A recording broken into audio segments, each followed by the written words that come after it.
La BICIS, Banque internationale pour le commerce et l'industrie du Sénégal. La BICIS, la banque d'un monde qui change, vous offre le journal de l'économie. Bonjour et bienvenue. Dans la présente, nous nous intéressons à la 26e réunion du Comité national de coordination des acteurs de microfinance, occasion saisie par la tutelle pour alerter sur le niveau élevé des impayés. Victorine Ankdichnde. Niveau qui représente en fin juin 2022 un volume de 43 milliards, soit 8,1% des crédits.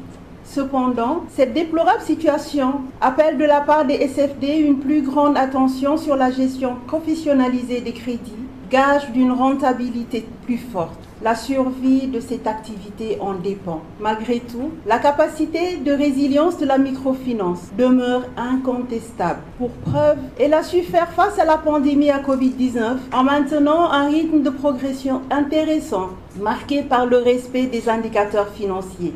À titre illustratif, en juin 2022, l'encours des crédits s'élève à 546 milliards, équivalent à 10,5% des crédits à l'économie, 3,3% du PIB et environ 10,8% des concours mis en place par les banques. Dans la définition de notre stratégie d'intervention, la politique sectorielle de développement de la microfinance et de l'économie sociale et solidaire occupe une place centrale, mais sa mise en œuvre a été plombée par les effets de la pandémie à Covid-19. Malgré la pandémie, des résultats probants ont été obtenus, d'après le conseiller technique du directeur national de la BCEAO, Jean-Joachim Sen.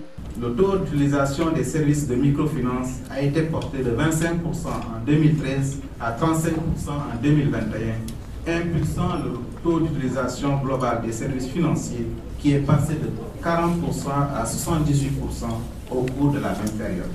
Malgré la situation économique difficile notée en 2020, du fait de la pandémie de la COVID-19, le secteur de la microfinance a démontré une certaine résilience face à la crise, nonobstant quelques fébrilités notées. Cette résilience a été possible en grande partie grâce à la mobilisation de tous les acteurs dès les premières heures. En réunissant ici les décideurs politiques, les responsables d'institutions financières, ainsi que les représentants du secteur privé, vous avez voulu rassembler toute l'expertise requises pour alimenter des réflexions autour des défis de l'heure. Il me plaît de rappeler les différentes initiatives prises par la BCEAO dans le cadre du renforcement du secteur de la microfinance depuis l'adoption de la loi uniforme portant réglementation des SFD. Il s'agit notamment de la mise en œuvre du plan d'action pour la préservation et la consolidation de la viabilité du secteur de la microfinance, l'adoption en 2016 de la stratégie régionale d'inclusion financière dans l'UEMOA, dont l'axe 2 est relatif à l'assainissement et au renforcement du secteur de la microfinance.